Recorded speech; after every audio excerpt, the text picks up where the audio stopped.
मंतलाल बैठे हैं, जिसका वजन कौन सहन कर सके है। इतना होते हुए कर्ण इस रथ को पीछे कर देता है। और एक बात का और मैं निवेदन कर दूंगा आपको, मैं कहता हूं जो कृष्ण ने किया वो कोई कर नहीं सकता। इसलिए भगवान कृष्ण नहीं होते तो 3 लोक में कर्ण को कोई मारने वाला नहीं था।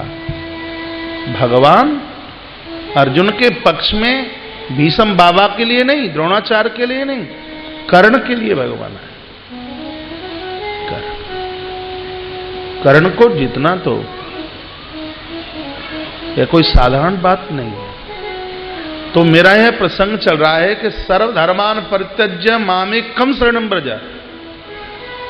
इसका अर्थ यह है कि तुम मेरे पुजारी हो। भगवान कहते हैं तुमने राम जी की पूजा की या शंकर जी की पूजा की, उससे तुम्हें जो धर्म मिला है वो मेरे चरणों में समर्पित कर दो तो मैं तुम्हारा कल्याण कर दूंगा।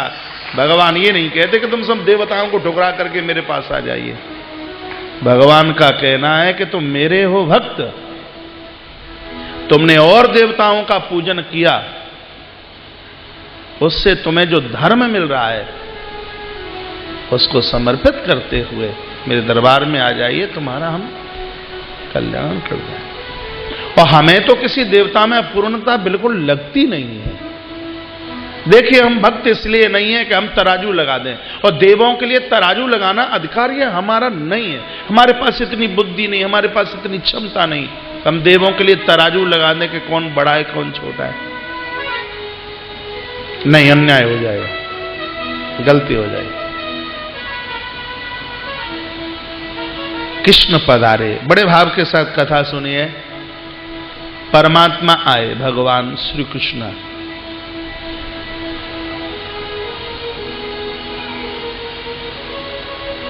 कारागृह में तमद्भुतम बालक अम्बुजिक्षणम चतुर्भुजम शंखगरायुधायुधम श्रीवत्सलक्ष्मम गलसो विकौस्तुभम पीतांबरम सांद्रपयोदसोभगम। भगवान बड़े अद्भुत है। अद्भुत शब्द की बहुत व्याख्या संतों ने करी है। भगवान अद्भुत इसलिए हैं, दुनिया के बच्चों का जब जन्म होता है तो आंखें बंद होती हैं। अब आप जन्मे तब आंखें खुली थी कि नहीं कि बंद थी, पता नहीं है, नहीं तो लिखा है। अब हम जन्मे तो आंखें बंद थी खुली थी, मां को पता होगा, हमें पता नहीं है। लेकिन ग्रंथ में लिखा है कि बच्चे का जन्म होता है तो उसकी आंखें बंद होती हैं। लेकिन भगवान जब प्रकट हुए हैं तो कमल के फूल की तरह भगवान की आंखें खुली थी। इसलिए बालक अद्भुत है। बालक इसलिए भी अद्भुत है कि संसार के बच्चों का जन्म होता है तो वो 2 हाथ वाला बन के आता है। परमात्मा आए हैं तो यह 4 हाथ वाले बन के आए हैं, इसलिए बालक अद्भुत है। बालक इसलिए भी अद्भुत है कि संसार का बच्चा पैदा होता है तो हाथ में कुछ होता नहीं, और यह श्रीमान जी आए हैं तो 4 हाथ में 4 चीजें हैं। क्या क्या है भगवान के हाथ में? एक हाथ में शंख है, एक हाथ में चक्र है, एक हाथ में कौमुदी गदा है, और एक हाथ में पद्म। पद्म कहते हैं कमल, एक हाथ में कमल का फूल है। ठाकुर जी के 4 चिन्ह अपनी पूजा में इन चारों को रखिए बिल्कुल, भले ही किसी भी देवी देवता के आप पुजारी क्यों ना हो। ये भगवान के चिन्ह है।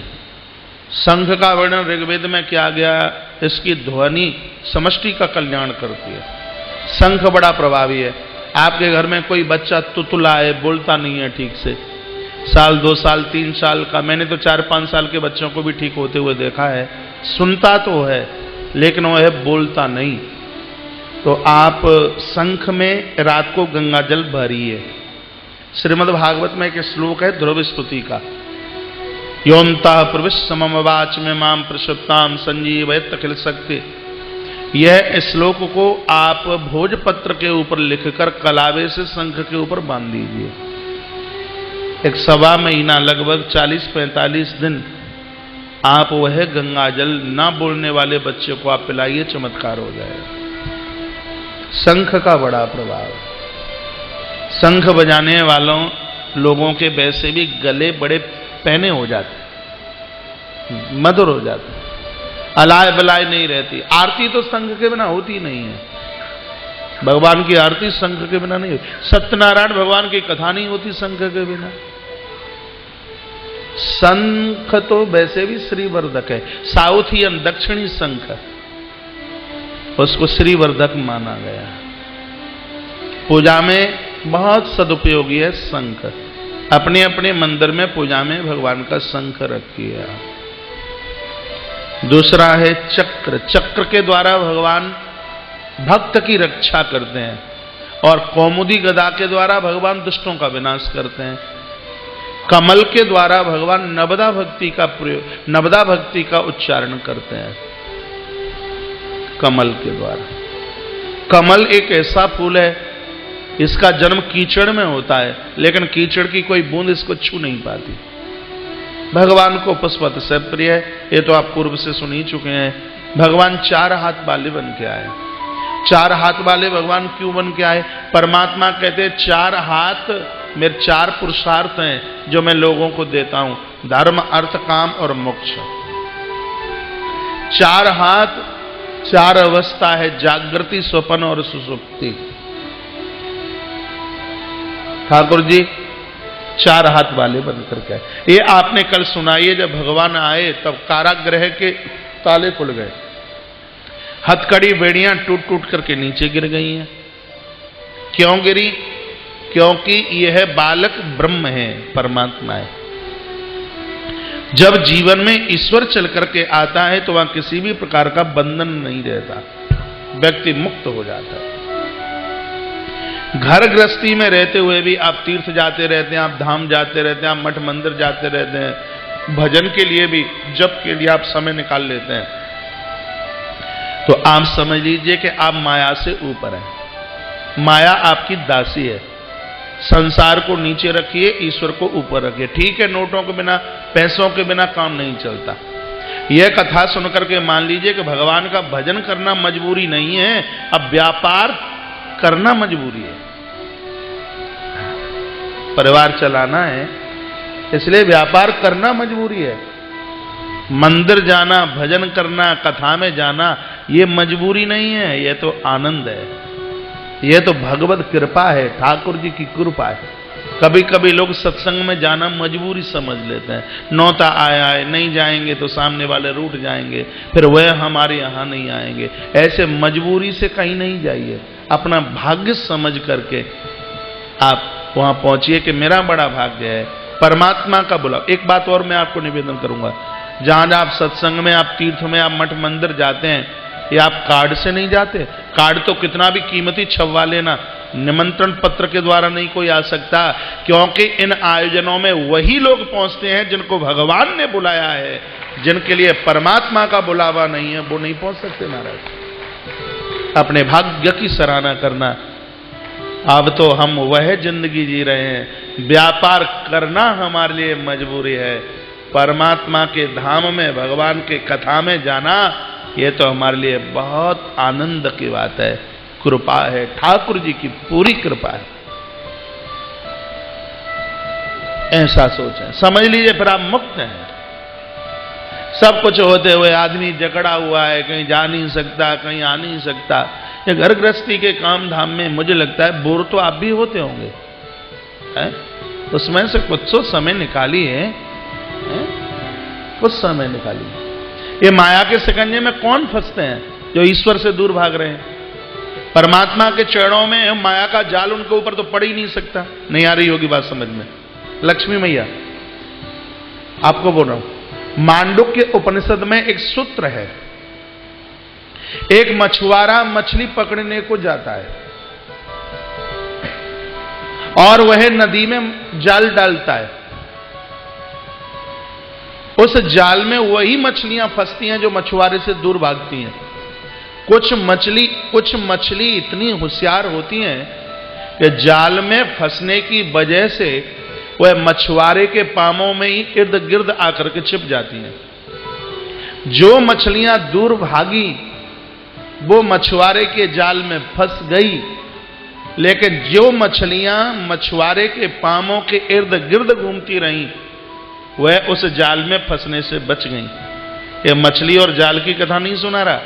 ये संसार एक नदी है, हम और आप मछली की तरह है, परमात्मा मछुआरा है, उसके हाथ में माया का जाल है।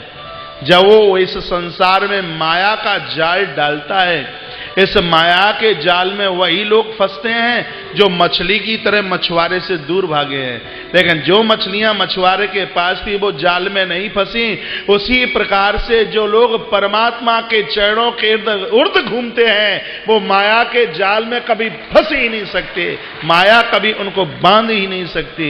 इसलिए परमात्मा के चरणों में आनंद लीजिए, यही तो मानवता का प्रमुख धर्म होगा। मनुष्य जीवन धारण करने का यही तो आनंद, बड़ा आनंद। आप मानना या न मानना, प्रभु की सेवा करने में, प्रभु की पूजा करने में, ठाकुर जी के लिए कुछ स्वाध्याय करने में, उनको नहलाने में, उनको भोग लगाने में, उनका अभिषेक करने में, उनको श्रृंगार करने में बहुत आनंद आता है, बहुत आनंद आता है। विद्वान बनकर के आप कृष्ण की सेवा न करें, आप ग्वारिया बन करके करें। ज्यादा पढ़े लिखे बन करके आप उसकी सेवा करोगे तो चूक हो जाएगी। कृष्ण की सेवा बड़ी कठिन है। देवताओं में यदि सबसे सरल कोई सेवा है तो बाबा भोलेनाथ की है, शिव की है। एक लोटा पानी के ऊपर खुश हो जाता है। बेलोपत्र ताजी नहीं मिलता तो उसी को धो करके चढ़ा दो, ऐसा सीधा मिलेगा कहीं बागंबरी है? आपको नया बेलोपत्र नहीं मिलता तो चढ़ाया चढ़ाया धो के द्वारा चढ़ा दो, उससे ही खुश है वो। कृष्ण की पूजा सेवा, एक आनंद बहुत आता है कृष्ण की सेवा में। उनको नहलाइए, उनको पोशाक बदलिए, उनको कंगन पहनाइए, उनको माथे पर तिलक कीजिए, उनको भोग लगाइए, पर उनको जगाइए, पर उनको सुलाइए। ये दिन कब निकल जाता है पता भी नहीं लगता है। आप शिव के पुजारी हैं फिर भी घर में गोपाल जी रखिए, लड्डू गोपाल रखिए। आप कृष्ण के पुजारी हैं फिर भी अपने घर में शिव की पिंडी रखिए, शंकर की पिंडी फिर भी रखिए।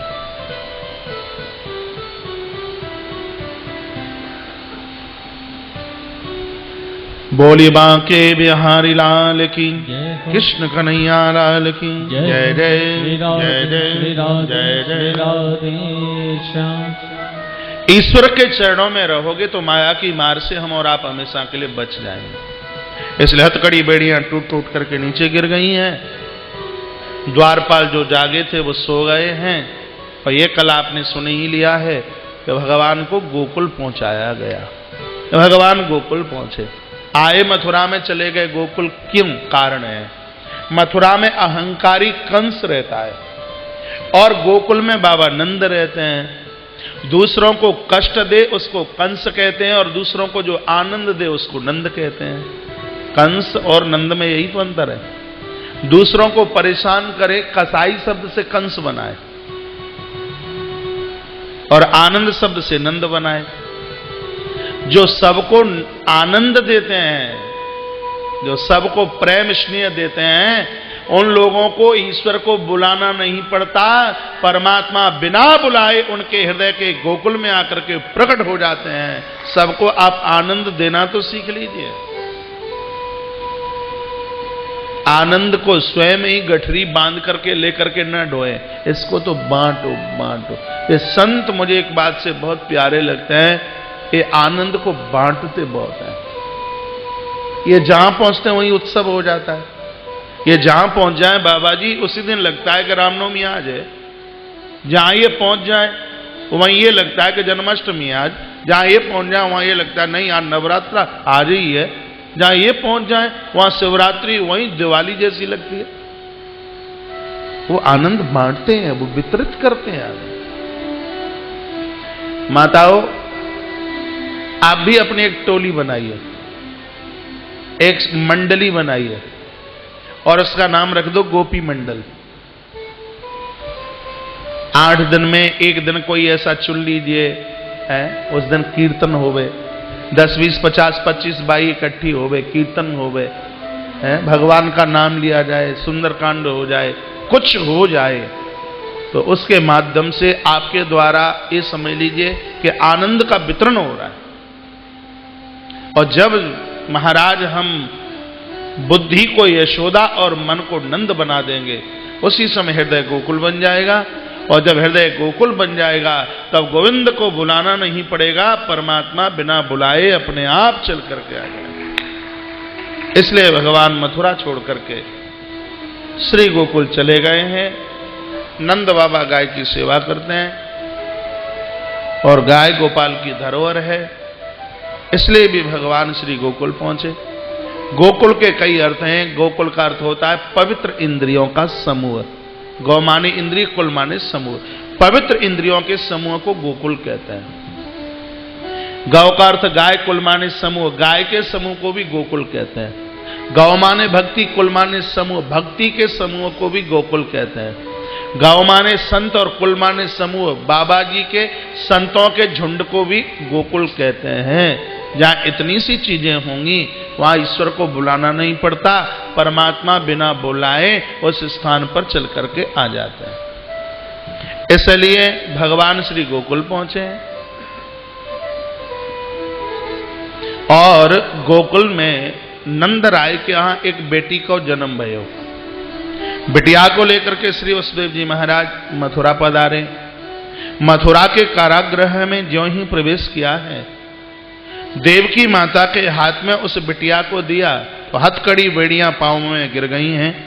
इसने जैसे ही रोना शुरू किया तो जो द्वारपाल सो रहे थे वो खड़े हो गए, दौड़े कंस की तरफ। समझने लायक कथा है। बालक आया तो बंधन मुक्त, और ये बालका आई तो हथकड़ी बेड़ियां द्वारा से पड़ गई, क्योंकि बालक था ब्रह्म और यह बिटिया है माया।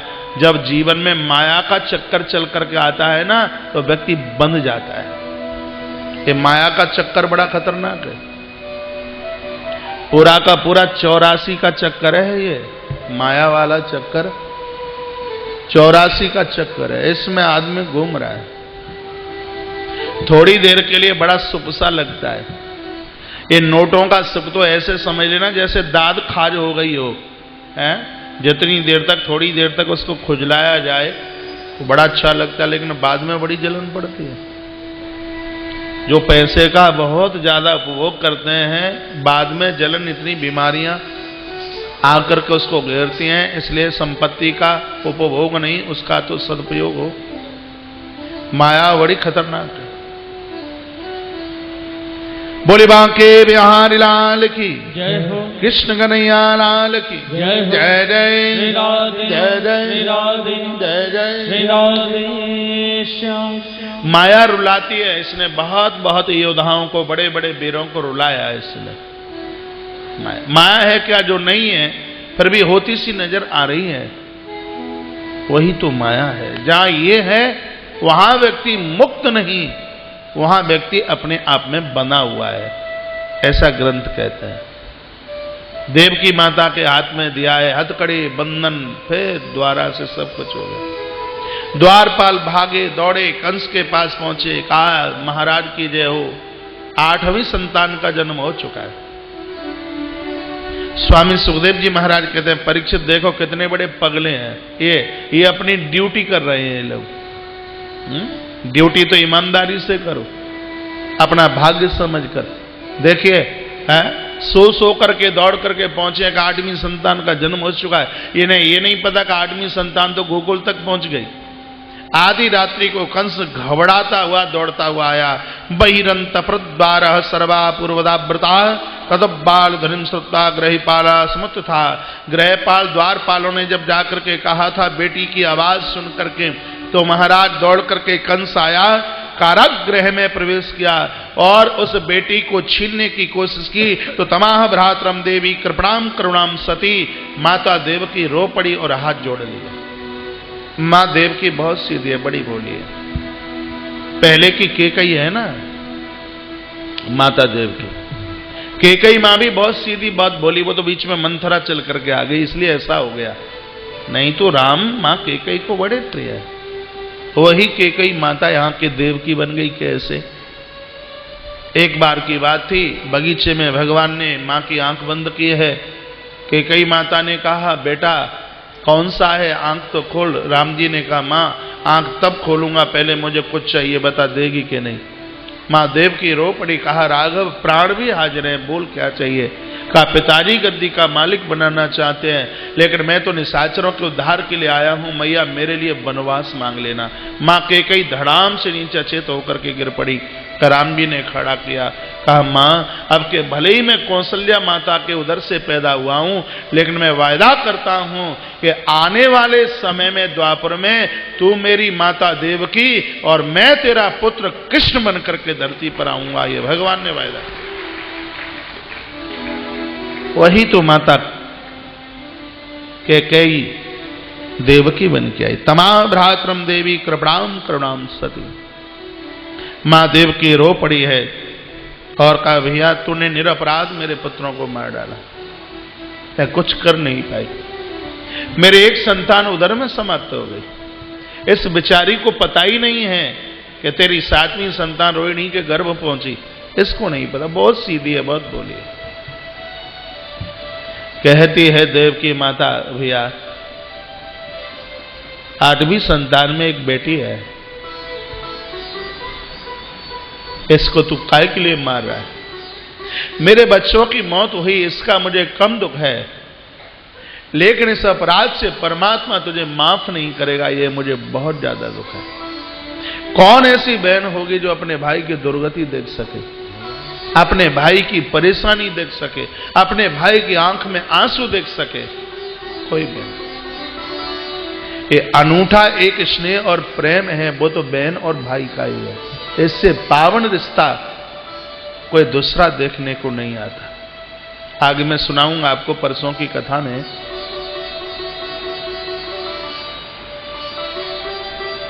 बेटी के विवाह में आपने पैसा खर्च किया है, उसका बहुत बड़ा पुण्य है, लेकिन जिन लोगों ने बहन के ऊपर पैसा खर्च किया है तो वो बेटी के विवाह से भी कई गुना ज्यादा है।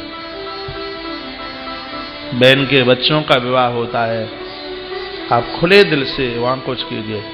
कभी भाई बड़ा होता है, बहन छोटी होती है, और बहन के विवाह में किसी भाई को अपने 20 नाखूनों से कमा करके वो पैसा खर्च करने का मौका मिले, अपने भाग्य की सराहना करना, क्योंकि सुभद्रा का कन्यादान बलराम जी ने अपने हाथों से लिया है।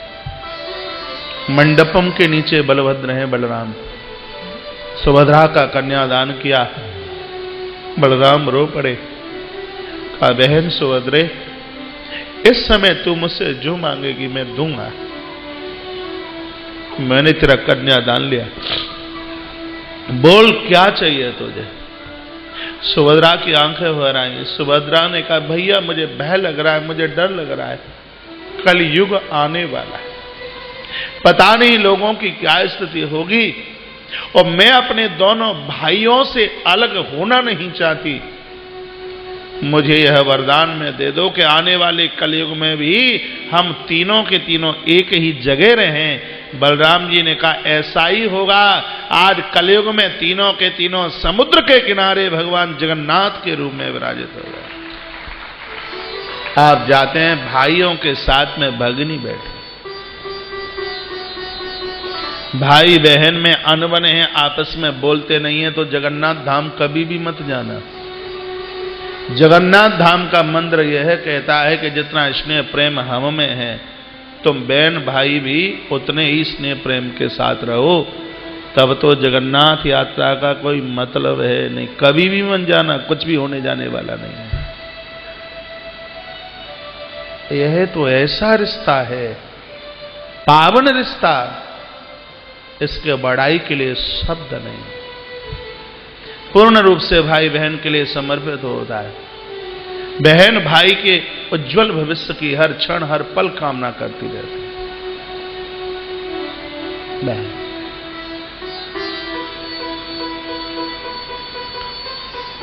रो पड़ी देवकी। देवकी ने कहा भैया एक बेटी बची है, इसको तू